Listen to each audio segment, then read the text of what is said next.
Hola, hey friends. So this energy with the Aries full moon was too much for me to write in any sort of caption. So I'm like, oh, I might as well just make a video of some of the notes that I have from what I've gathered from this last full moon that we just had in Aries. So this was the last super moon of 2023, and it's a super moon because it's closest to the sun, which means it reflects more light than usual. It's also the harvest moon. So this moon was 6 degrees in Aries, which it's opposite. The moon cannot shine without the illumination of the sun. The sun was 6 degrees in Libra. So something fascinating about this moon is that it was next to Chiron, which is an asteroid, and the sun, so moon next to Chiron, sun next to the planet Mars,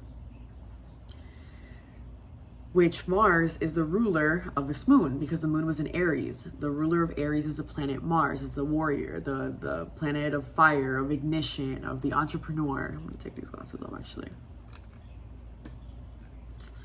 So this moon had a lot of revelations and definitely light on wounds we thought were healed, or wounds we thought we finally had, or they had finally scarred over. So it's revelation of healing on an individual level of how we can find ways to start rehabbing along with others, because this moon is Aries is the self, but its axis is the others. Mars is also in Libra, which this planet of individuality is in the sign of partnerships. So it's interesting because we have 2 weeks of working with this archetype of Mars and Chiron, and it tells us about a theme of, how am I initiating that spark of rehabbing these parts of me that are connected to how I show up in relationships. It's going to highlight vulnerable points where I react, maybe a bit angry, impulsive, very reactive in my relationships. What is it that's making me react? So that's what this moon, this energy is highlighting. What are these parts of me that have this reaction when it comes to these triggers in relationships? Because triggers are just signals that are pointing out things about that are within ourselves. It always goes back to the self. Fuck. Bueno. Chiron in Aries is healing something in my personality, because Aries represents the individual self, my personality, individualism, self-awareness. And at the end of the day, we're all different. We all have Aries in different aspects of our chart as well. That's why I need an astrologer to let you know where this is.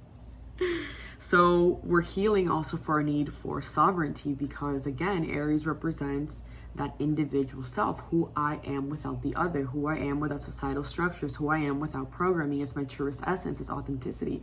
It's through Aries we are born. And when we're born, we're in our most prime, most authentic essence, essentially. It's pure soul. Well, pure soul is more Pisces. Aries is when we're ripped into this world of duality and we're like, I want to go back into the womb where it's like a 5-star resort and I have nurturing and warmth and food and love and I'm connected to totality, which is Pisces. So then we're born through the ascendant into Aries. But anyway, we're sidetracking here. So it's this needing, this healing for this need of independence, of courage, of having courage to move towards the things that I'm truly connected to. Or maybe we could have healing with this impulse, this anger, this impulse that is maybe leading me to fucking up my relationships, which is a very valid thing in my relationship with others. So what do we do when we find out this Achilles heel that we have? It's we either become the victims of it, or we take this energy and we decide what to do with it. But of course, it takes being conscious of the energy that's at play in our reality at the moment. The info from the sky is so we become more conscious and we can do something about it. The planets are psycho-spiritual functions within our psyche. They are just symbols. It's like it's nature. It's our connection to nature. Just how we're connected to a tree, we're connected to the fucking planets in the solar system. And I'm like, fuck. How many times do I have to tell people this shit? Coño la madre. Okay. So this moon in Aries is also the start of action. Aries isn't a passive sign. Aries is go, it's move, it's, you know, it's like birthing through the birth canal. Like, it's an arduous task. Ask any woman. I haven't experienced it, but a lot of women have. And it's not easy, this process of birthing ourselves and our individualness and our sovereignty. It's not easy. So how am I, you can ask yourself with this moon, how am I hurting myself in relationships, or how do I hurt others in relationships? The people that we have around us, which is Libra, is the mirror. And it's also like, you know, why are these people in my life right now? Why am I attracting these certain people that could trigger parts of me, but it's these parts of me that need waking up? And it's so beautiful that we're able to, instead of becoming, you know, because I feel like Aries is very like the self, you know? It's like, how can we heal alongside other people and allow the other to be just a mirror of what I'm trying to learn about myself? It reminds me of the story of Hanuman. Hanuman didn't know who he was or his power till someone on the outside, Libra. If Hanuman in the story is Aries, the other is Libra, which tells him, mirrors back to him and says, this is your power. And he had an amazing, incredible strength. And he had no idea about it till someone told him. So we can use our mirrors, our Libras in our life, to remember, to remind us of who the fuck we are. That's why it's so important to have the right people as mirrors in your life, no? Anyway, I got a little sidetracked. So this moon is already revealing what's coming up with the eclipses. So be mindful of that, what's been coming up in your relationships and what's asking to be healed. All of these things that happen, the information we receive from the sky, they're just opportunities for us to go deeper within the self. Guess what?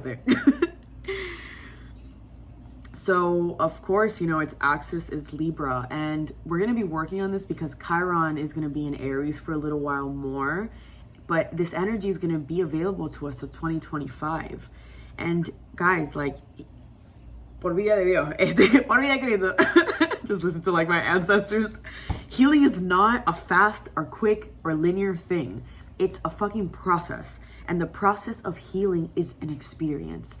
The process of healing is an experience. It's a human experience. It's part of our reality. It's part of this path.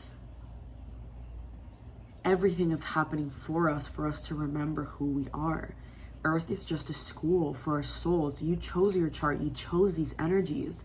You chose these energies for you to experience them in this incarnation and go deeper within your most authentic whole self, before the fragmentation, before the traumas, before the triggers, before we were ripped into this world of duality. So again, this energy of the eclipses, which is coming up, it's going to bring a lot of love and healing into our lives. But we are the ones that make a choice of seeing it that way. You have the choice to see things as a loving and learning experience from the universe, not as victims. That's why when we say surrender to life, it's not from the victim standpoint. Surrendering to life from the adult, that everything is happening for you. Everything is happening for you, and accepting life exactly as it is. Well, that's kind of my 2 cents for this full moon. I'm here as a resource if you need help with understanding your chart. And yeah, much love, my friends.